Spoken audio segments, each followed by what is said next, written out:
Hello, Airfield Club members. My name is Travis Maple. I'm the winemaker for Airfield Estates Winery. And unfortunately, since this year, we weren't able to have our annual club release party. We wanted to do something very special for you guys at home. And that's have me record some videos for you guys and give a little bit more in-depth information about the club shipments that you guys are receiving. So the wine that we're going to be trying right now is our 2018 Mourvedre. Mourvedre is a really fun wine. It has probably some of the most compelling and complex characteristics out of almost any grape varietal out there. First, what we try to do is we try to make it so that our handling of these grapes are very, very unique. Our Mourvedre comes from our reserve tier block of Mourvedre, so meaning that we actually crop our yields so they have smaller yields. By having smaller yields, it's going to allow these grapes to have more of these expressive flavors, more complexity, more depth, and more fruit structure to them.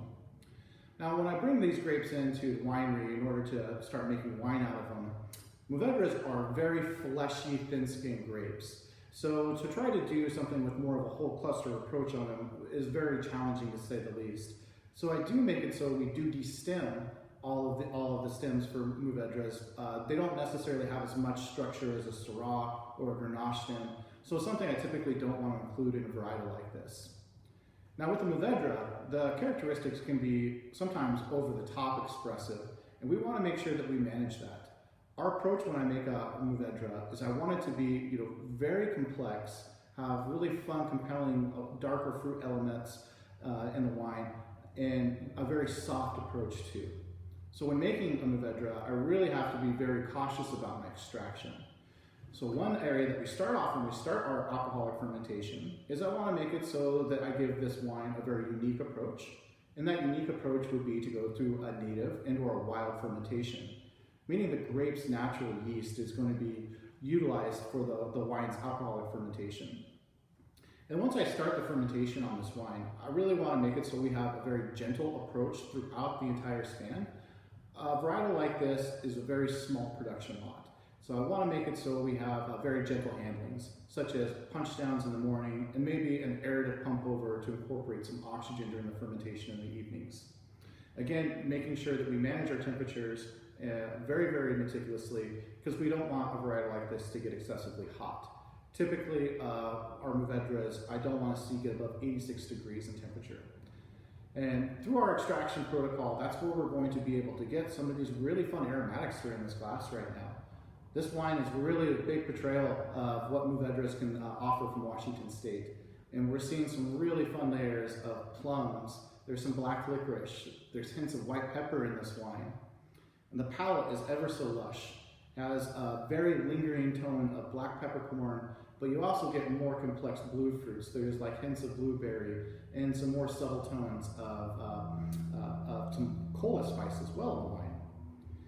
Now this wine again drinks very, very soft, it's very lush. I think that one of our main approaches when we try to make our Mourvedres is we really want to have these complex characteristics shown in the wine. And in order to be able for us to achieve that, we don't want to over oak this wine. So this wine does not receive any new oak whatsoever. It is aged in 100% French oak, but out of that 100%, about 15% of it is 2-year-old oak, giving it a little bit of creaminess, helping with the roundness and some of that really fun oak spice. But the remaining 85% is aged in neutral oak, meaning that those barrels are just really good for storage, and they're going to help with the micro-oxidation, allowing these wines to age beautifully over the course of 16 to 18 months. Our end product, again, I think it really showcases in this wine that you're really seeing these really complex characteristics. One of my favorite attributes about Mourvedre is its pepper tones, but we don't want it to be over the top. We want to make sure that when we're making these wines that they do have this really fun accentuation of those blue fruits plus some other complex spices as well. The wine is drinking very nice right now, but with like all wines, this wine is very young. It was bottled back in April.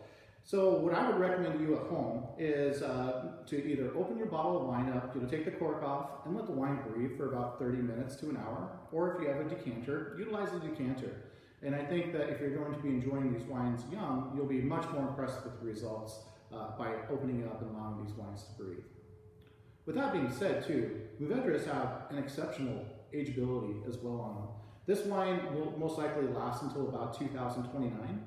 and its optimal maturity, meaning it's going to be the absolute prime to drink the wine, would be about 2026. So to everyone at home, I hope you guys are enjoying your Mourvedre, and I look forward to seeing you guys soon. Cheers.